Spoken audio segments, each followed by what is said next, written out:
ನಮಸ್ಕಾರ ಎಲ್ಲರಿಗೂ. ಇವತ್ತಿನ ಇನ್ಫಾರ್ಮೇಶನ್ ವಿಡಿಯೋದಲ್ಲಿ ನಾನು ಹೇಳ್ತಾ ಇರೋದು ಇನ್ಸ್ಟಾಗ್ರಾಮ್ ಬಗ್ಗೆ. ಹೌದು, ಇನ್ಸ್ಟಾಗ್ರಾಮ್ ನ ಪಾಸ್ವರ್ಡ್ ಯಾರಿಗೆ ನೆನಪಿರಲ್ಲ ಅವ್ರಿಗೋಸ್ಕರ ಇದು. ಇನ್ಸ್ಟಾಗ್ರಾಮ್ ನ ಯೂಸ್ ಮಾಡದೇ ಇರೋರು ಯಾರಿದ್ದಾರೆ ಹೇಳಿ? ಚಿಕ್ಕ ಮಕ್ಕಳಿಂದ ಹಿಡಿದು ದೊಡ್ಡೋರ್ವರೆಗೂ ಇನ್ಸ್ಟಾಗ್ರಾಮ್ ನ ಯೂಸ್ ಮಾಡ್ತಾ ಇರ್ತಾರೆ.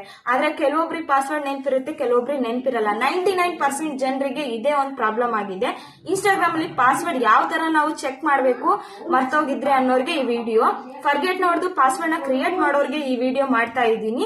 ಇನ್ಸ್ಟಾಗ್ರಾಮ್ ಪಾಸ್ವರ್ಡ್ ಯಾವ ರೀತಿ 2 ಮಿನಿಟ್ಸ್ ಅಲ್ಲಿ ನಾವು ಚೆಕ್ ಮಾಡಿ ನಮ್ಮ ಪಾಸ್ವರ್ಡ್ ನ ನಾವು ಇದೇ ಇಟ್ಟಿದ್ವಾ ಅಂತೇಳಿ ರಿಯಲೈಸ್ ಮಾಡ್ಕೋಬಹುದು. ಅದು ಯಾವ ಸೆಟ್ಟಿಂಗ್ ಅಂತ ಹೇಳೋಕ್ಕೂ ಮುಂಚೆ ನಮ್ಮ ಪೇಜ್ ನ ಫಾಲೋ ಮಾಡ್ಕೊಳ್ಳಿ. ಈ ವಿಡಿಯೋನ ನಿಮ್ ಫ್ರೆಂಡ್ಸ್ ಅಂಡ್ ಫ್ಯಾಮಿಲಿಗೆ ಆದಷ್ಟು ಶೇರ್ ಮಾಡಿ.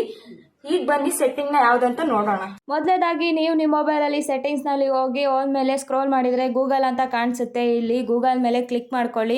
ಮಾಡಿದ್ಮೇಲೆ ಇಲ್ಲಿ ಆಲ್ ಸರ್ವಿಸಸ್ ಅಂತಿದೆ, ಅದ್ರ ಮೇಲೆ ಕ್ಲಿಕ್ ಮಾಡ್ಕೊಳ್ಳಿ. ಮಾಡಿದ್ಮೇಲೆ ಇಲ್ಲಿ ಸ್ಕ್ರೋಲ್ ಮಾಡಿದ್ರೆ ಆಟೋ ಫಿಲ್ ವಿತ್ ಗೂಗಲ್ ಅಂತಿದೆ, ಅದ್ರ ಮೇಲೆ ಕ್ಲಿಕ್ ಮಾಡ್ಕೊಂಡ್ರೆ ಸಾಕು.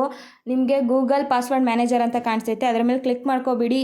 ಹೀಗೆ ಸ್ಕ್ರೋಲ್ ಮಾಡಿದ್ರೆ ಇಲ್ಲಿ ನಿಮಗೆ ಇನ್ಸ್ಟಾಗ್ರಾಮ್ ಒಂದು ಕಾಣಿಸುತ್ತೆ ಆ್ಯಪು, ಅದ್ರ ಮೇಲೆ ಕ್ಲಿಕ್ ಮಾಡ್ಕೊಂಡ್ರೆ 2 ಮಿನಿಟ್ಸ್ ಅಲ್ಲಿ ನಿಮ್ಮ ಪಾಸ್ವರ್ಡ್ ನಿಮಗೆ ಶೋ ಆಗುತ್ತೆ. ನೀವೇನಾದರೂ ಇನ್ಸ್ಟಾಗ್ರಾಮ್ ಕ್ರಿಯೇಟ್ ಮಾಡುವಾಗ auto fill with Google notification on ಮಾಡ್ಕೊಂಡಿದ್ರೆ ಮಾತ್ರ ಈ ತರ ನಿಮಗೆ ಪಾಸ್ವರ್ಡ್ ಶೋ ಆಗೋದು, ಇಲ್ಲಾಂದ್ರೆ ಆಗೋದಿಲ್ಲ. ಈ ತರ ಚೆಕ್ ಮಾಡಿದ್ರು ಪಾಸ್ವರ್ಡ್ ಬರ್ತಾ ಇಲ್ಲ ಅಂದ್ರೆ ತಪ್ಪು ನಂದಲ್ಲ, ನಿಮ್ದೇ. ಇದೇ ತರ ಇನ್ಫಾರ್ಮೇಶನ್ ವಿಡಿಯೋಗೋಸ್ಕರ ನಮ್ಮ ಪೇಜ್ ನ ಫಾಲೋ ಮಾಡ್ಕೊಳ್ಳಿ. ತುಂಬಾ ಈಸಿ ಆಗಿದೆ ಅಲ್ವಾ ಈ ಸೆಟ್ಟಿಂಗ್? ಈಗಲೇ ಹೋಗಿ ನೀವು ಕೂಡ ಟ್ರೈ ಮಾಡಿ ನೋಡಿ.